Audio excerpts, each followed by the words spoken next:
Are you tired of being average in your matches or not being able to be consistently good in your matches, even if you have good ability as a footballer? Well, in this video, we're going to be going over how you can stand out consistently in your matches so that you're stringing together good performance after good performance. That's coming up next.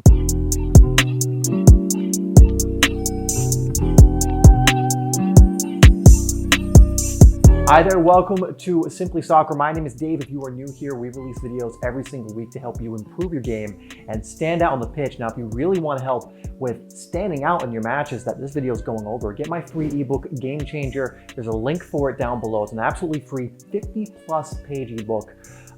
It's an amazing tool that you can get right now, so get that down below. Now, without further ado, let's get into how you can start standing out in your matches. Because a lot of players, even ones that have good ability, and I played with players like this, I've seen players like this even at higher levels, that when they're training, they're so good. They're really solid. They give consistent performances, but for whatever reason in matches, they're just not turning up as often. So let's go over why that is and how you can fix this. So the first one is looking at your fundamentals. Now, if you're one of the players that I mentioned is already playing very well in training and is one of the star performers in training, then your fundamentals are probably really good. And this first one is not something you need to really look at. But for those of you who are just struggling in general to stand out, you need to look at your fundamentals, because the higher you move up in the game, the more crisp, clean, and quick the fundamentals are going to be done by those players. When you get to the levels like higher amateur levels, let's say semi-pro, collegiate, or even professional levels, I mean, you're going to be against players that their ball control is so crisp and clean and quick. Their passing ability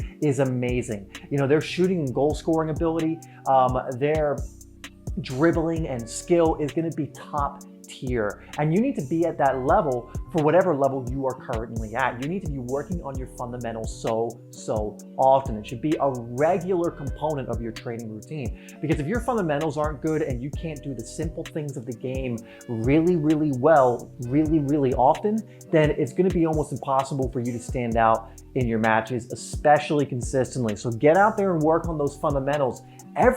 Most days, I would say, most training sessions with the ball, you want to work on these in some capacity, because if you don't, you're just going to be falling behind and you're not going to improve if these areas are not worked on. Before moving on, guys, put "I am standing out in my matches" in the comments below to align to this, to remind yourself of this, and then make sure getting out there and doing the things that we go over in this video. Now, number 2 is going to apply for all players, but especially that player who's good in training and actually has good fundamentals, they have good ability. They may have all the other things that we go over here, except this one thing, and it's, what is your belief level? What is your confidence like? Because I can tell you right now, you could be one of the best players you have ever seen, or you could be looking at one of the best players you've ever seen. And in training, they're doing all these amazing things, but they're not playing well in matches. Why is that? Usually there is a mental block. There is a belief problem. They don't have belief in themselves when the pressure is on, or they crumble under the pressure. Confidence is such a huge issue in football. This is why you've maybe trained with a player who is so good and you wonder, why isn't he starting, or why isn't she performing well in matches, or whatever else it is. And this is usually what it is. There's a fear there. There's a lack of confidence and self-belief. Here is the root of this. If you don't have belief in yourself, unwavering, or at least belief, close to unwavering self-confidence, you will never be consistently good in your matches. I don't care if you're the most skillful player in training. I don't care if you have the best fundamentals, the X factor, and other things we're going to go over. If you do not have confidence, if you do not have belief in yourself, if you cannot get yourself back to that place time and time again, then you're going to struggle to be consistent in your matches. The difference between a confident player and a just not confident player is massive.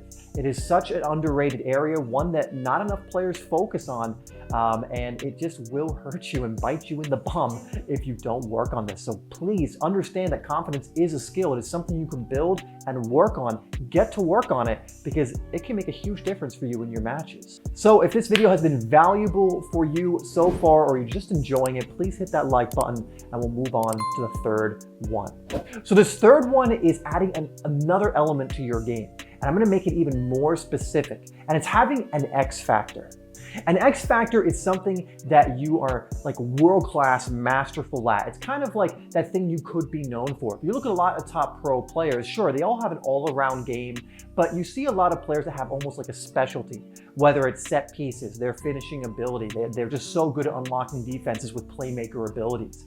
And do you have something like that you're so good at because you've been training it so much that it's just second nature to you and you can bring out in matches? Because you could be a player that has good fundamentals and you're solid and you put in 6 to 7 performances out of 10 most times, and that's good. That's a very valuable player to have. But it's going to prevent you from maybe 8, 9, or 10 out of 10 performances. And that's when you're standing out. You're above the crowd, right? These are the players that when they get in a crossing position, the other team is fearing them because they know, oh crap, we need to close him down or he's going to put in an amazing cross and they'll possibly score. Think of it this way, like a Trent Alexander-Arnold. When he gets the ball on the wing for Liverpool, it's not good for the opposition if he has a free cross into the box or he's able to get his head up and pick out a pass. Why? Because it's his specialty. It's one of the things he's known for, and he's one of the best in the world at it. Now, I'm not saying you're going to be one of the best in the world at one of these things, but what is that thing that can really help you stand out in those crucial moments? It might be your reading of the game. It might be you just can play the perfectly weighted through ball almost every single time. It could be that when you take someone one-on-one, they almost never stand a chance. Your finishing ability, whatever else it is, and I'm going to go over in the next one how you can choose which one to work on, but ultimately having an X factor can prove so crucial to you. Now, the first thing, again, you got to have those fundamentals just really solid. Don't try and go for an X factor until those fundamentals are in a good place because you need that foundation and that base. But once you have that, then you can start introducing something that's going to be a little bit of a specialty for you, a little bit of an X factor that really helps you to stand out. The best players in the world, by the way, have multiple X factors. But let's start with one for now. Even having one really standout X factor type thing with really good fundamentals as well is going to get you a long way.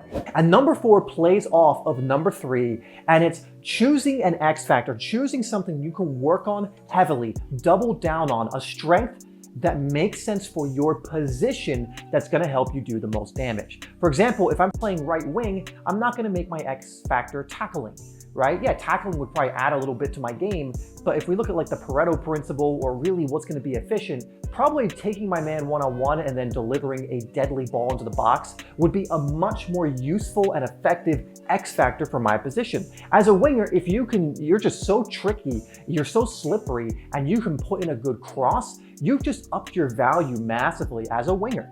You know, if you can beat someone one-on-one to the byline and then put in that accurate whipped cross to your striker, that is going to be a huge asset for you as you progress and for your team. For example, I played striker, and one of the things I worked on so much when I was playing much more regularly was my finishing. I would get a bag of balls or I'd go to a wall and I would work on my technique. I would work on different scenarios to score. I would work on being able to score first time, take 2 touches quickly, get the ball out of my feet, and then, you know, whip it towards the back post. I can even put a clip up of me doing that. And this came from just practicing this over and over and over again. And it got to the point where I only needed 1 or 2 chances a game to score goals. I would also work on my movement to make sure I got into those positions.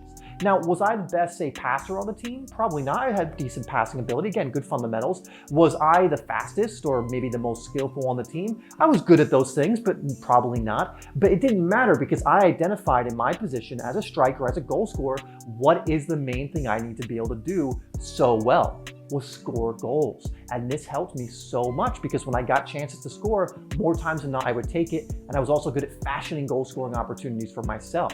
I made that my X factor. So that's an example. Look at the position you play. Look at, look at your game. Look at what situations you are in when you're in those matches and go, what is it I can work on, double down on, put a little more practice into, a little more time into, that's really going to improve my results in matches. All right, guys, so that is really what's going to help you start standing out in your matches. Of course, this is not an overnight fix. If you have to work on your fundamentals, that takes time. If you need to work on your confidence, that's a skill to build up to. If you don't have an X factor, you're going to have to work on those things.